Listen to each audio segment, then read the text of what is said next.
Tambay po ako, sir. Tambay. Tambay lang po. Tambay. Ayan. Tamang-tama. Ikaw yung hinahanap ko, ha? Tambay ka. Wala kang trabaho. Tamang-tama. Kasi meron kaming ibibigay sa'yo na ayuda. O, anong pangalan mo? Chris Reyes po. May trabaho? Opo, meron po. Empleyado po ako. Ayan, tama yan. Magtrabaho ka. Tapos magbayad ka ng buwis. Huwag mo kalimutan magbayad ng buwis. Buwan-buwan yan, binabayaran. Tapos maghulog ka rin sa SSS mo, Pag-ibig at saka PhilHealth. Para pagtanda mo, meron kang pension.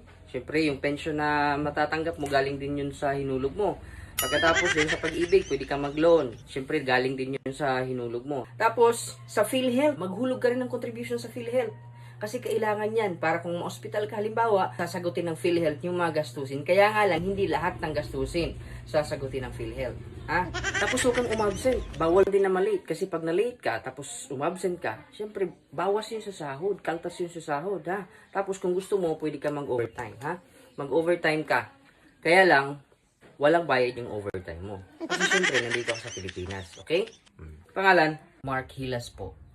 May trabaho? Wala po akong trabaho, sir. Wala kang trabaho.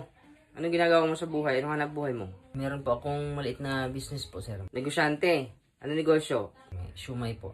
Tinda po ako ng shumay sa tabi-tabi. Yan, meron kang maliit na business. O, tama yan.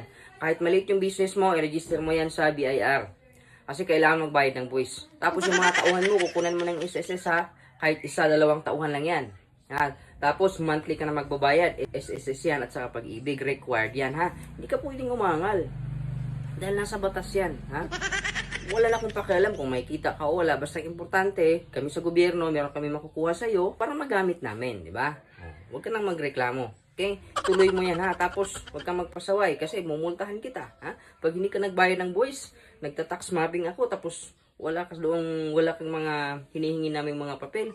Magbabayad ka, mga 20,000 yun, pa 30,000. Gusto mo ba yun? Siyempre, hindi. Kaya ayusin mo buhay mo. Ayusin mo yung business mo. Kasi pag hindi mo inayos, mumultahan kita. Naintindihan? Sunod, pangalan. Junjun Dakoy-koy po. Trabaho? Wala akong trabaho, sir. Negosyo? Wala din po akong negosyo, sir. Tambay po ako, sir, tambay. Tambay lang po. Tambay. Ayan. Tamang-tama. Ikaw yung hinahanap ko, ha? Tambay ka. Wala kang trabaho. Tamang-tama. Kasi meron kaming ibibigay sa'yo na ayuda. Kasi nga, wala kang trabaho, di ba? Bakit ka ba ayaw mo magtrabaho? Nakakapagod po magtrabaho, sir, eh.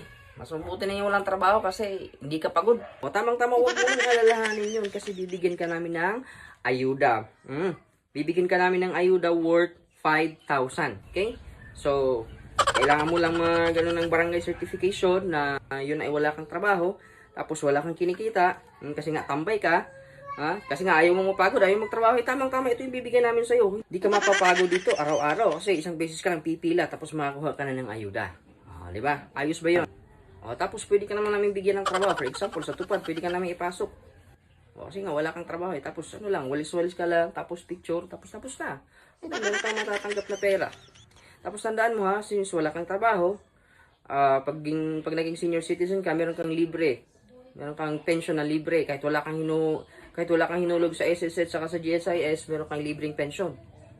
Tapos pag na-hospital ka, libre lahat. Kahit hindi ka nagbayad ng PhilHealth.